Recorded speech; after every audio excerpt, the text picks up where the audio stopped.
দুনিয়ার সবচেয়ে দামি পিরিয়ড হলো যৌবন। যৌবন কালটা কোথায় লাগাইছে?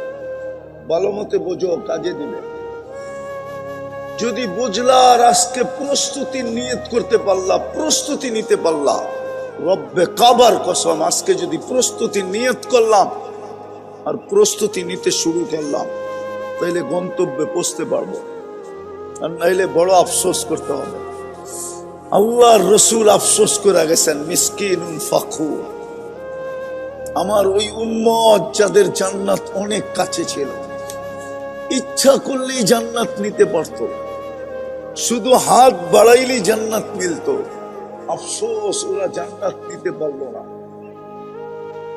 কালকে শুধু পানি আমি ঝরাবো না, আল্লাহর রসুলও ঝরাবে। কি করলা তোমরা? এই মজমার সামনে আল্লাহ রসুল পানি জড়াবে, কি করলা? জান্নাত তো সহজ ছিল।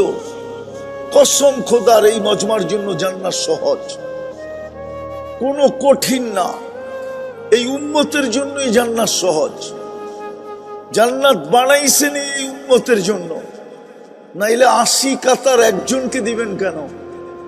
120 কাতারের ভিতরে 80 কাতার মুহাম্মদুর রাসূলুল্লাহকে দিবেন সাল্লাল্লাহু আলাইহি ওয়াসাল্লাম, আর 40 কাতার 1.25 লক্ষ নবীকে দিবেন।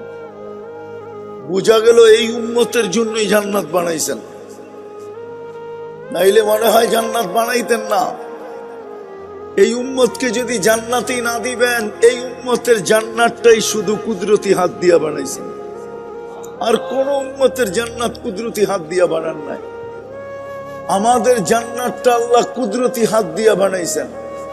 কুরআন বলে, ইয়াগফির লাকুম যুনুবাকুম ওয়া ইউদখিলকুম ফি জান্নাতিন তাজরি মিন তাহতিহাল আনহার ওয়া মাসাকিন তাইয়্যিবাতান ফি জান্নাতি আদান। এই উম্মতের জান্নাতের নাম জান্নাতে আদান, যেটাকে আল্লাহ কুদরতি হাত দিয়া বানাইছেন। শুধু বানান নাই, সাজাইছেন। সাজানের পরে জান্নাতকে বইলা আসছেন, সাইয়্যিনি লিআউলিয়াই, আমার বন্ধুর উম্মতের জন্য এখন নিজে নিজেকে সাজাও। এই জন্য কিতাবে আছে, ডেলি জান্নাত আল্লাহকে বলে, মাতা আউলিয়াউক, আপনার বন্ধুরা কবে আসবে?